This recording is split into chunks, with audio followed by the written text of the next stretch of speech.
अगर कांग्रेस और समाजवादी पार्टी आई तो क्या कहेंगे? कहेंगे दो घर में तुम रहो और 2 घर किसी मुसलमान को दे दो।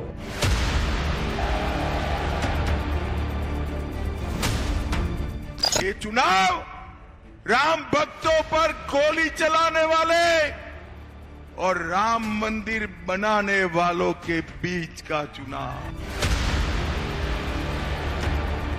पूर्वांचल के नौजवानों को पूर्वांचल में नौकरी मिलनी चाहिए, हमारा भी यही संकल्प है। अब तो पीडीए जो है परिवार वो प्रोग्रेसिव है, पीडीए परिवार में पूर्वांचल शामिल है। एनडीए है नेगेटिव, नकारात्मक राजनीति करते हैं। जेठ की तपती हुई दोपहरी में ये सत्ता की खातिर आखिरी जोर है, बेहिसाब शोर है। पूर्वांचल को साधने के लिए सियासी शत्रुओं पर प्रचंड प्रहार है, पलटवार है, और इन सब के बीच देश के सबसे बड़े सूबे के पूर्वी हिस्से में विकास की उदाहरण समेत व्याख्या है। यूं ही नहीं, पूर्वांचल की तरक्की की कहानी बता रहे हैं मुख्यमंत्री योगी। असल में सत्ता की सबसे बड़ी लड़ाई के आखिर में यूपी में दांव पूर्वांचल पर ही लगा है। गोरखपुर, महाराजगंज, कुशीनगर, देवरिया, बांसगांव, घोसी, सलेमपुर, बलिया, गाजीपुर, चंदौली, वाराणसी, मिर्जापुर और रॉबर्ट्सगंज में आखिरी फेज में 1 जून को वोट डाले जाएंगे। इनमें से 11 सीटों पर एनडीए के सांसदों की जीत हुई थी, जबकि गाजीपुर और घोसी में 2019 में बीजेपी के कैंडिडेट हार गए थे। इस बार सभी 13 की 13 सीटों को साधने के लिए बीजेपी ने पूरी ताकत झोंक रखी है। समाजवादी पार्टी तो कुछ नहीं करेगी, लेकिन हम कह सकते हैं कि अयोध्या और काशी के बाद अब हम मथुरा की तरफ ही जा रहे हैं। हम ही जाएंगे उधर भी। दरअसल ये पूर्वांचल की हवा का रुख अपने हिसाब से मोड़ने के लिए योगी नीति का हिस्सा है। मुख्यमंत्री योगी आदित्यनाथ से लेकर गृह मंत्री अमित शाह तक कैसे पूर्वांचल में नई भगवा लकीर खींचने की कोशिश कर रहे हैं, ये जानने के लिए सबसे पहले जान लीजिए कि बीजेपी ने जबरदस्त सोशल इंजीनियरिंग की है। बूथ स्तर पर स्थानीय नेताओं को लगाया है। बीजेपी ने दलित बाहुल्य बूथ पर दलित नेताओं को उतारा है। पिछड़ा बाहुल्य बूथ पर पिछड़े समाज के नेताओं को बूथ जिताने की जिम्मेदारी सौंपी है। गरीब मुस्लिम आबादी वाले बूथ पर बीजेपी ने पार्टी के अल्पसंख्यक प्रकोष्ठ के पदाधिकारियों को भी उतारा है। इसके अलावा जहां संघ अपने स्तर पर लगा हुआ है, तो रैलियों के जरिए खुद योगी आदित्यनाथ लोगों को मैसेज दे रहे हैं। 4 दिन का समय है, 28, 29, 30 और 31। इन 4 दिनों में आपसे मैं अपील करूंगा कि आप में से हर व्यक्ति 10-10 घर में जाकर के एक मतदाता से मिलना है और कहना मोदी जी के नेतृत्व में आत्मनिर्भर और विकसित भारत के लिए, राम राज्य की संकल्पना को साकार करने के लिए मोदी जी को फिर से प्रधानमंत्री बनाना है।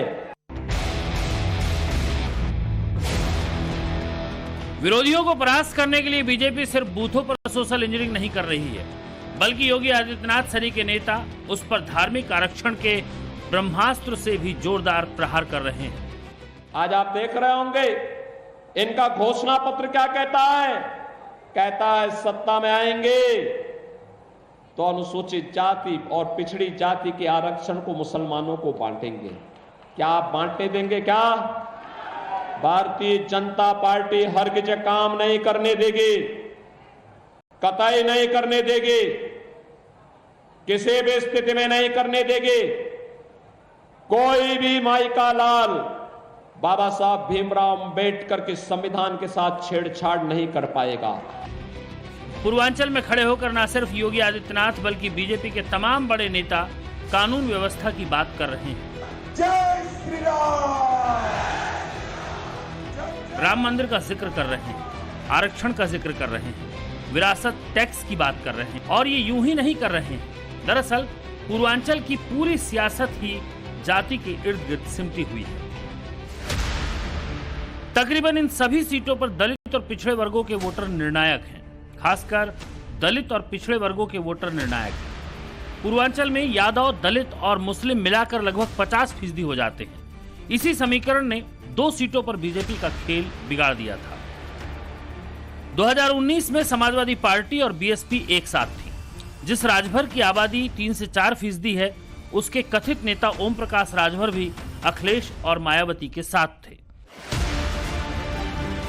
इसी का नतीजा घोसी और गाजीपुर में दिखा था। लेकिन 13 में से जो 2 सीटें बीएसपी जीती थी, वो इस बार अपने दम पर चुनावी मैदान में है। तो राजभर भी पाला बदल चुके हैं। छोटी छोटी जातियों के तमाम नेता, मसलन निषाद वोटर पर पकड़ रखने वाले संजय निषाद, कुर्मी और कोयरी वोटर पर पकड़ रखने वाली अनुप्रिया पटेल, राजभर वोटर पर पकड़ रखने वाले ओम प्रकाश राजभर बीजेपी के साथ हैं। दूसरी ओर इंडी गठबंधन के जातीय दीवार को ध्वस्त करने के लिए योगी बार बार विपक्षी मंशा को हथियार बनाकर चोट कर रहे हैं। कांग्रेस सत्ता में आई तो पर्सनल लॉ लागू करेंगे। पर्सनल लॉ का मतलब जानते हैं आप? जब योगी शहर शहर घूम रहे थे, उसी वक्त अमित शाह भी पूर्वांचल में ही थे। उन्होंने राम मंदिर के जरिए हिंदू वोट बैंक को समेटने की कोशिश की। 70 साल से एक कांग्रेस ने अटका हुआ राम मंदिर नरेंद्र मोदी जी ने बनाया। नरेंद्र मोदी जी ने बनाया। भाइयों बहनों, ये चुनाव किसके बीच में है? ये चुनाव राम भक्तों पर गोली चलाने वाले और राम मंदिर बनाने वालों के बीच का चुनाव।